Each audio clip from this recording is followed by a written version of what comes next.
एक बड़े से बंगले के बाहर खड़ी हुई सरला देवी सिक्योरिटी वाले से हाथ जोड़कर विनती कर रही हैं कि एक बार उन्हें उनके बेटे बहू से मिल लेने दीजिए, बहुत ज़रूरी बात है। पहले तो सिक्योरिटी वाला उन्हें ये कहकर भगा देता है कि तुम्हारे जैसे भिखमंगे मेरे साहब के माता पिता नहीं हो सकते हैं, तुम ज़रूर झूठ बोल रही हो, निकल जाओ इस घर से। लेकिन जब सरला देवी सिक्योरिटी वाले से बहुत सारी मिन्नतें करती हैं और कहती हैं जब तक तुम मुझे मेरे बेटे बहू से नहीं मिलने दोगे तब तक मैं इस गेट से नहीं हटूंगी, इधर ही बैठी रहूंगी। आज मेरे पति अस्पताल में बीमार पड़े हैं, उनके इलाज के लिए पैसों की ज़रूरत है। मेरे पास उनके इलाज के लिए पैसे नहीं हैं।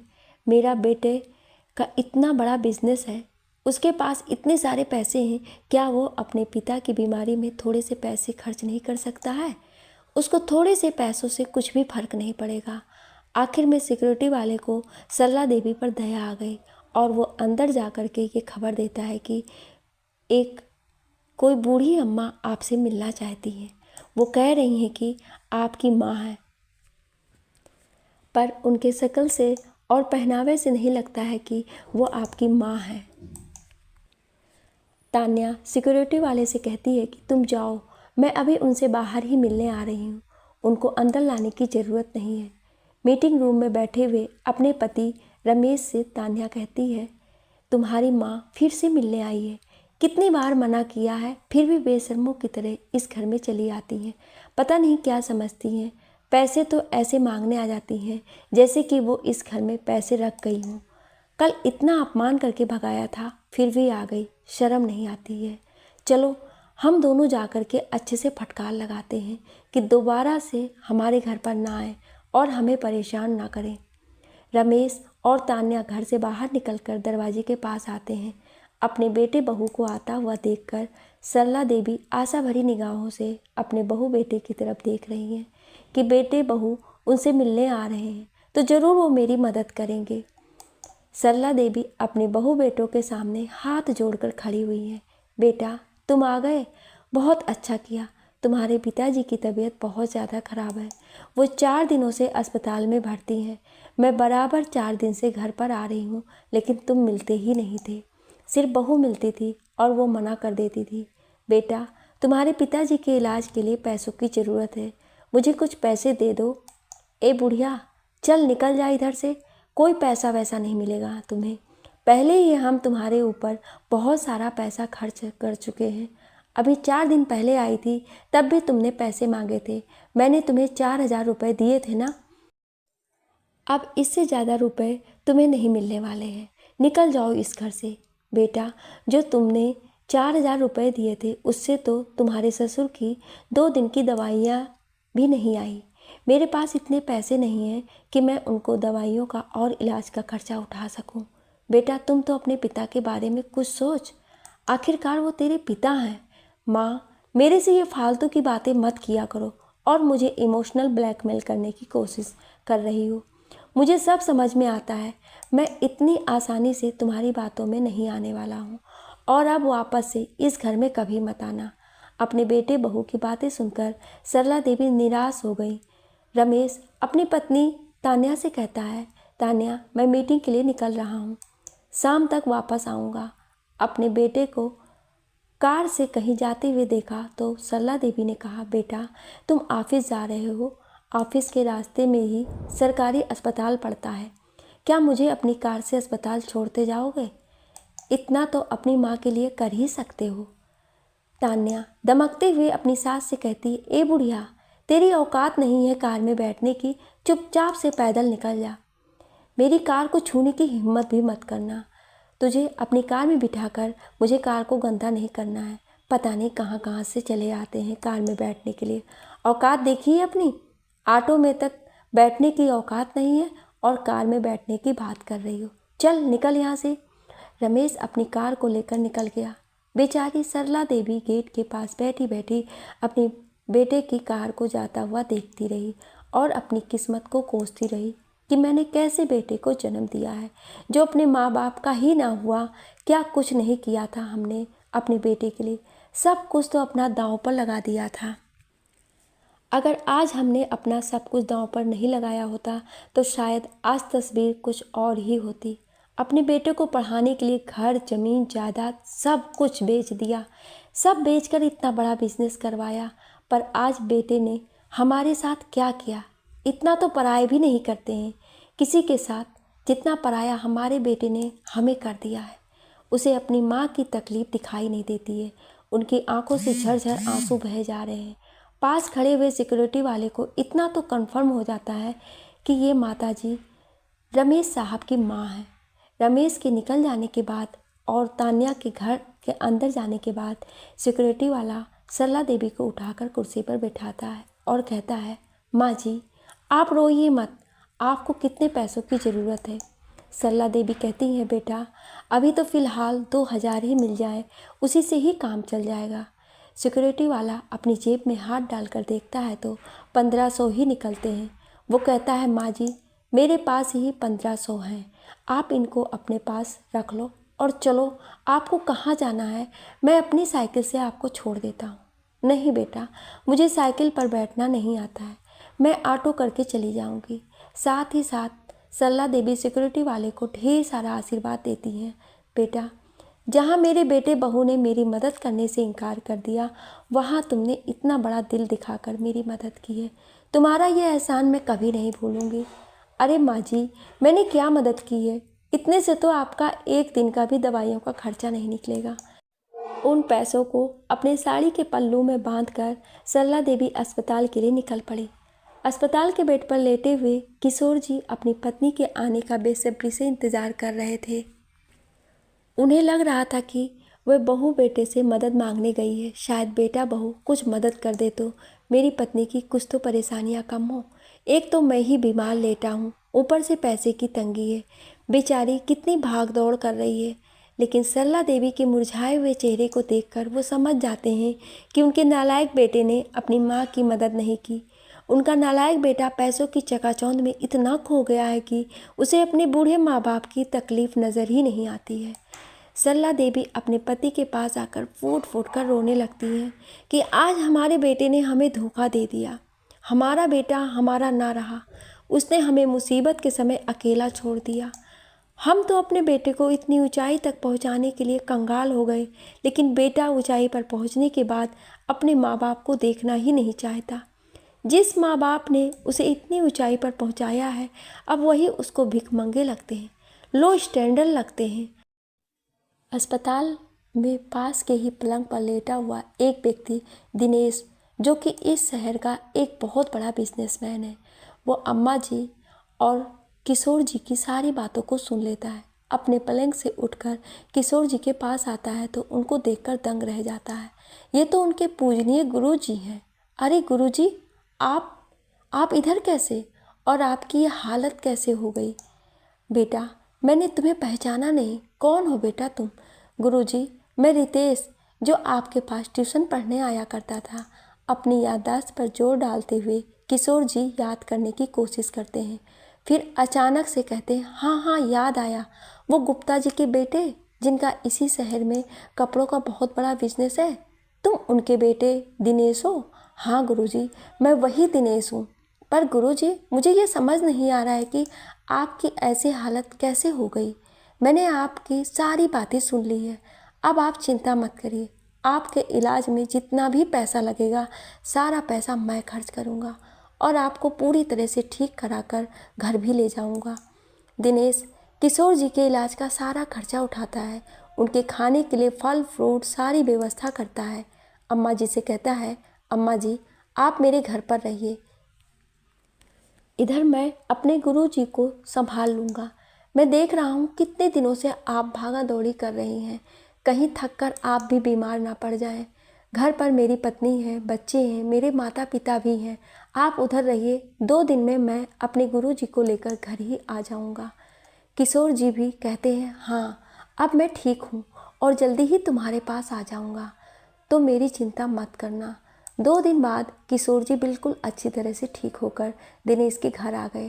दिनेश के घर में उनके पिताजी किशोर जी से मिलकर बहुत खुश हुए। अरे किशोर जी, जब से आपने पढ़ाना बंद किया है तब से तो आपसे मिलना जुलना ही नहीं हो पाया है, और मैं इधर अपने बिजनेस में इतना ज़्यादा व्यस्त हो गया, समय ही नहीं मिला कभी आपसे मिलने का।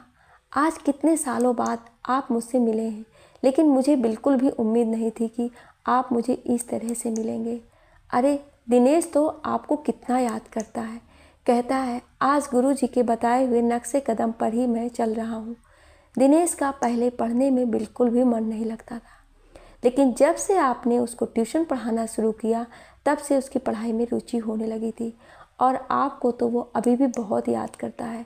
आपके पढ़ाने का तरीका ही कुछ ऐसा है कि बच्चे इतने आसानी से समझ जाते हैं। कुछ समय तक तो किशोर जी और सरला देवी रितेश के घर पर ही रहते हैं। दिनेश का घर बहुत बड़ा है, घर क्या वो तो एक बंगला है, उसमें तो कितने लोग भी रह सकते हैं। और उसी में दिनेश ने एक कमरा किशोर जी और सरला देवी को दे दिया है। 10 दिन बाद किशोर जी कहते हैं बेटा अब हम चलते हैं, बहुत दिन रख लिया तुमने, हमारी बहुत मदद की, उसके लिए बहुत बहुत धन्यवाद।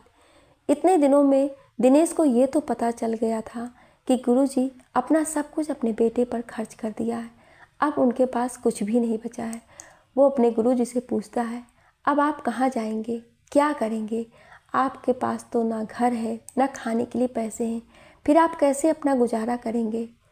जहाँ ज़िंदगी ले जाएगी उधर जाएंगे, कोई छोटा मोटा काम देख लेंगे जिससे हमारे बुढ़ापे में खाने पीने की वो दवाइयों के खर्चे निकलते रहेंगे।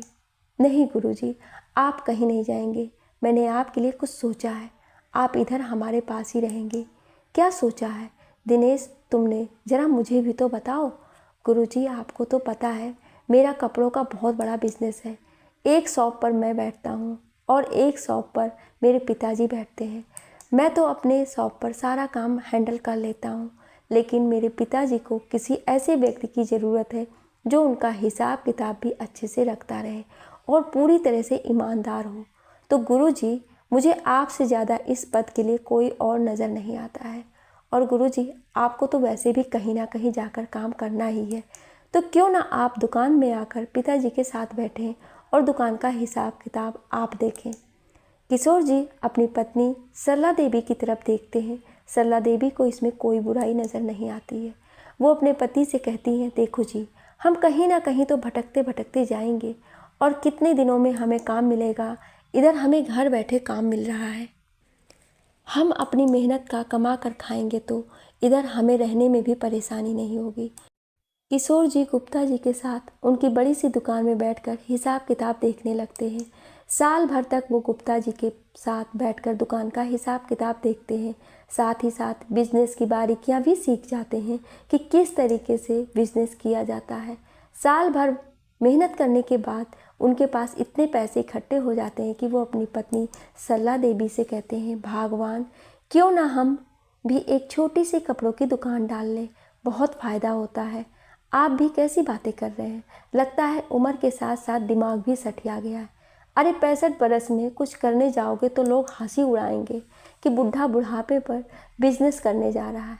किशोर जी कहते हैं तुम इसकी चिंता मत करो, इस काम में दिनेश ने कहा है कि वो मेरी मदद करेगा, मुझे भाग दौड़ का ज़्यादा काम करना नहीं पड़ेगा।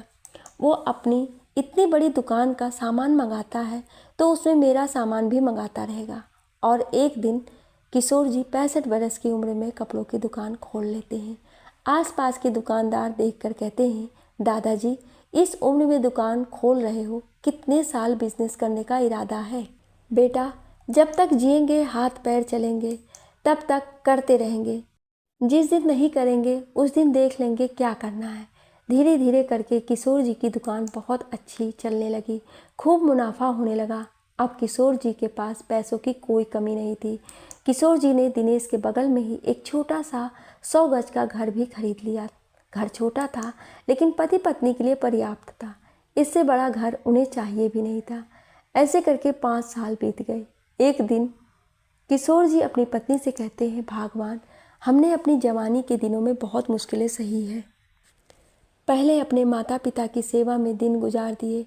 तुम जब इस घर में शादी करके आई थी तो 3 नंदे थी, मेरे बूढ़े माता पिता थे, मेरे 3 बहनें थीं। उनकी शादी करने की जिम्मेदारी मेरी ही थी क्योंकि घर में मैं इकलौता कमाने वाला इंसान था। उसके बाद खुद के भी बेटा हो गया, उसको पढ़ाने के लिए तो हमने क्या कुछ नहीं किया कि हम रोड पर आ गए। लेकिन मैंने कभी तुमसे ये नहीं पूछा कि तुम्हें क्या पसंद है, क्या लेना है। तुम्हारी इच्छाओं का तो मैं कभी ख्याल ही नहीं रख पाया। लेकिन आज हम सारी जिम्मेदारियों से फ्री हैं, मेरे हाथ में पैसे भी हैं, तो आज मैं तुमसे पूछता हूँ कि तुम्हें क्या चाहिए। आज तुम जो भी मांगोगी मैं तुम्हारी हर इच्छा पूरी कर दूंगा। अपने पति की इतनी प्यारी प्यारी बातें सुन करके सरला देवी को अपनी बहू की कार वाली बात याद आ गई, जब उनकी बहू ने उनसे कहा था कि तुम्हारी कार में बैठने की औकात नहीं है। वो अपने पति से बड़े ही प्रेम से कहती हैं कि उन्हें एक कार चाहिए।